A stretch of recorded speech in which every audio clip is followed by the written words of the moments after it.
दोस्तों 50 तक क्वेश्चन का आंसर हम दे चुके हैं। ठीक है, अब जो है 50 के बाद क्वेश्चन नंबर 51 का 2025 में होने वाला सिविल सर्विसेज का सेट ए का जीके का आंसर बता रहे हैं। भारतीय राज्य व्यवस्था के संदर्भ में निम्नलिखित कथनों पर विचार कीजिए। आंसर है अध्यादेश किसी केंद्रीय अधिनियम को संशोधित कर सकता है, सही है। अध्यादेश किसी मूल अधिकार को न्यून कर सकता है, वो भी सही है। अध्यादेश किसी पिछली तारीख से प्रभावी हो सकता है, ये भी सही है। यानी कि तीनों सही है। इसके 51 का आंसर डी होगा। अब चलिए 52 में। क्वेश्चन नंबर 52 में कहता है, मैच करने वाला है, निम्नलिखित युग्मों पर विचार कीजिए। राज्य है और इसका वर्णन है। अरुणाचल प्रदेश एक किले से राजधानी का नाम पड़ा और राज्य में 2 राष्ट्रीय उद्यान नेशनल पार्क है, सही है। नागालैंड यह राज्य एक संविधान संशोधन अधिनियम के आधार पर अस्तित्व में आया, ये भी सही है। त्रिपुरा प्रारंभ में यह भाग गा पाटसी राज्य था। वह 1956 में राज्यों का पुनर्गठन होने पर केंद्र शासित प्रदेश राज्य क्षेत्र बना और बाद में इसने एक पूर्ण राज्य का दर्जा प्राप्त किया। तीनों का तीनों सही है, इसलिए 52 का आंसर सी। 53 है। 53 में कहता है कि भारत के संदर्भ में निम्नलिखित पर विचार कीजिए। क्या है? अंतर्राज्य परिषद, राष्ट्रीय सुरक्षा परिषद, क्षेत्रीय परिषद। ये तीनों में से केवल एक सही है, इसलिए इसका आंसर जो है उपरोक्त में से कितने भारत के संविधान के उपबंधों के अनुसार स्थापित है? केवल एक, इसलिए आंसर ए। ठीक है। क्वेश्चन नंबर 54 में है, निम्नलिखित कथनों पर विचार कीजिए। कथन 1 में है कि भारत के संविधान में स्पष्ट रूप से उल्लिखित है कि कतिपय बातों में किसी राज्य का राज्यपाल अपने विवेक अनुसार कार्य करता है, तो इस प्रकार ये सही है। और दूसरा कथन है कि भारत का राष्ट्रपति अपने आप किसी राज्य विधानमंडल द्वारा पारित विधेयक को भले ही वह संबंधित राज्य के राज्यपाल द्वारा ना भेजा गया हो, अपने विचार के लिए आरक्षित कर सकता है। ये दोनों दूसरा जो है गलत है, इसलिए इसका आंसर ए सही है 54 का। 55 में आ जाइए। क्वेश्चन नंबर 55 बताता है कि निम्नलिखित युग्मों पर विचार कीजिए। ये मिलाने वाला है। पहला है भारत के संविधान में उपबंध और किसके अधीन कथित है। तो राज्य के लोक सेवा में न्यायपालिका का कार्यपालिका से पृथक्करण ये राज्य के नीति निर्देशक तत्व के अंतर्गत आता है, सही है। हमारी सामाजिक संस्कृति की समृद्ध विरासत का महत्व समझना और उसका परिरक्षण करना मूल कर्तव्य के अंतर्गत आता है, सही है। तीसरा, कारखानों में 14 वर्ष से कम आयु के बच्चों के नियोजन का निषेध ये मूल अधिकार के अंतर्गत आता है, सही है। ये मूल अधिकार के अंतर्गत आता है, इसलिए आंसर इसका सी सही है। यानी सभी तीनों के तीनों सही है। अब क्वेश्चन नंबर 59 में आ जाइए। क्वेश्चन नंबर 59 क्या कहता है सो देखिए। Question number 56 sorry question number 56 question number 56 कहता है कि निम्नलिखित कथनों पर विचार कीजिए। 56 भारत के संविधान के संदर्भ में यदि 5वीं अनुसूची के अधीन किसी राज्य में कोई क्षेत्र अनुसूचित क्षेत्र घोषित कर दिया जाता है तो ऐसे क्षेत्रों में राज्य सरकार अपनी कार्यपालिका शक्ति खो देती है और एक स्थानीय निकाय पूर्ण प्रशासन ग्रहण कर लेता है, सही है? नहीं। संघ की सरकार कतिपय परिस्थितियों में राज्यपाल की सिफारिश पर ऐसे क्षेत्रों के पूर्ण प्रशासन को अपने हाथ में ले सकती है, सही है? नहीं। ये दोनों का दोनों सही नहीं है, इसलिए दोनों गलत है। इसका आंसर डी हो जाएगा। 57 में चले आइए। 57 कहता है, ये भी मेल करने वाला है। भारत के संदर्भ में निम्नलिखित युग्मों पर विचार कीजिए। राष्ट्रीय ऑटोमोटिव बोर्ड ये संघ या किस मंत्रालय के अंतर्गत आता है? वाणिज्य और उद्योग मंत्रालय के अंतर्गत नहीं।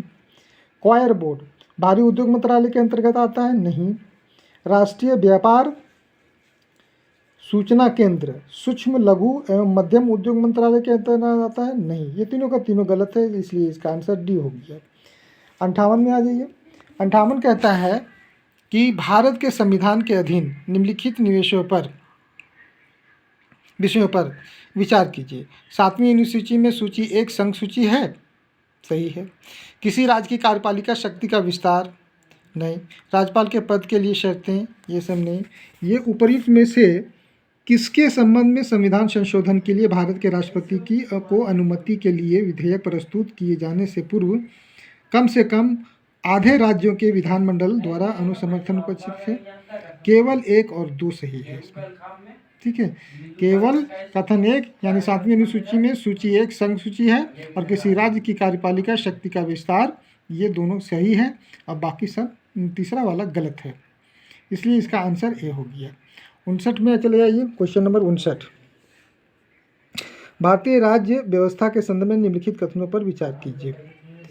किसी राज्य का राज्यपाल, ठीक है, अपने पद की शक्तियों और दायित्वों के प्रयोग और निष्पादन के लिए किसी न्यायालय के प्रति उत्तरदायी नहीं है? सही है। राज्यपाल के विरुद्ध उसकी पदावधि के दौरान कोई दंडिक कार्यवाही संस्थिति नहीं की जाएगी या जारी नहीं रखी जाएगी? सही है। किसी राज्य विधानमंडल के सदस्य सदन के अंदर कही गई किसी भी बात के लिए किसी भी न्यायालय में कार्यवाही के लिए दायी नहीं है? ये भी सही है। इसलिए तीनों का तीनों सही है, इसका 59 का आंसर डी हो जाएगा। अब 60 में चले आइए। 60 में कहता है कि निम्नलिखित क्रियाकलापों पर विचार कीजिए। पहला, कच्चे तेल का उत्पादन। दूसरा, पेट्रोलियम का परिष्करण, संग्रहण और वितरण। तीसरा, पेट्रोलियम उत्पादों का विपणन और विक्रय। और चौथा, प्राकृतिक गैस का उत्पादन। ये उपयुक्त क्रियाकलापों में से कितने हमारे देश में पेट्रोलियम और प्राकृतिक गैस नियामक बोर्ड द्वारा विनियमित है? तो इसमें इसका आंसर हो जाएगा केवल 2, सिर्फ 2 ही इसमें आंसर है, इसलिए इसका आंसर होगा बी, 60 का बी। अब चले आइए फिर 61 में। 61 क्या कहता है? मान लीजिए सरकार का राजस्व व्यय 80,000 करोड़ है और राजस्व प्राप्ति 60,000 करोड़ है। सरकारी बजट 10,000 करोड़ के उधार ग्रहण और 6,000 करोड़ के ब्याज भुगतान को भी प्रदर्शित करता है। तो निम्नलिखित कथनों में से कौन कौन से सही हैं? तो इसमें सिर्फ 1 और 2 सही हैं, यानी राजस्व घाटा 20,000 करोड़ है और राजकोषीय घाटा 10,000 करोड़ है, इसलिए इसका आंसर मात्र ए होगा। प्राथमिक घाटा 4,000 करोड़ गलत है, इसलिए 61 का आंसर ए। 62 में चले आइए। 62 का क्या कहता है? 62 का कहता है कि भारत अंतर्राष्ट्रीय उत्तर दक्षिण परिवहन कॉरिडोर INSTC, जो एक बहु मॉडल परिवहन कॉरिडोर के संस्थापक सदस्यों में से एक है। यह कॉरिडोर किन्हें जोड़ेगा? यह कॉरिडोर भारत से मध्य एशिया से यूरोप को ईरान होते हुए जोड़ेगा, इसलिए इसका आंसर ए है 62 का। 63 का आंसर है। 63 कहता है निम्नलिखित कथनों पर विचार कीजिए। पहला कथन है, विश्व के 2 प्रमुख एथेनॉल उत्पादकों ब्राज़ील और संयुक्त राज्य अमेरिका में से संयुक्त राज्य अमेरिका की तुलना में ब्राज़ील अधिक एथेनॉल उत्पादित करता है? नहीं। जहां संयुक्त राज्य अमेरिका में एथेनॉल उत्पादन के लिए प्रधान भरण सामग्री फीडस्टॉक मक्का है, इसके विपरीत ब्राज़ील में एथेनॉल उत्पादन के लिए प्रधान भार सामग्री गन्ना है। ये सही है, इसलिए इसमें कथन जो है एक सही नहीं है और कथन 2 सही है। ठीक है, इसलिए इसका आंसर डी हो जाएगा। अब चलिए 64 नंबर में। 64 नंबर क्या कहता है? कहता है कि विश्व बैंक ने यह चेतावनी दी है कि भारत ऐसे प्रथम स्थानों में से एक बन सकता है जहां आर्द्र बल्ब तापमान, वेट बल्ब टेम्परेचर नेवी और तौर पर 35 डिग्री सेंटीग्रेड से अधिक होगा। निम्नलिखित कथनों में से कौन से उपयुक्त रिपोर्टों के निहितार्थ को शर्तों रूप में प्रतिबिंबित करता है या करते हैं? तो इसका आंसर जो है कथन 2 को दिया हुआ है, दोनों में देखते हैं कौन सा सही और गलत है। सर्वाधिक संभावना है कि प्रायद्वीप भारत बाढ़, उष्णकटिबंधीय चक्रवात और सूखे से ग्रस्त होता रहेगा। सही है। मानव समेत सभी प्राणियों की उत्तरजीविता प्रभावित होगी, क्योंकि उनके लिए पसीने के माध्यम से अपने शरीर के ताप को निकालना मुश्किल होता जाएगा। ये दोनों का दोनों से ही, इसलिए इसका आंसर जो है सी है 64 का। 65 का देखिए, क्वेश्चन नंबर 65 कहता है किसी देश का राजकोषीय घाटा 50,000 करोड़ है। इसे गैर ऋण सार्जक पूंजीगत प्राप्तियों के माध्यम से 10,000 करोड़ प्राप्त हो रहे हैं। उस देश की ब्याज देयताएं 1,500 करोड़ है। उसका सकल प्राथमिक घाटा कितना है? तो इसका सकल प्राथमिक घाटा 48,500 होगा, इसलिए 65 का आंसर ए होगा। अब आ जाइए 66 में। 66 में कहता है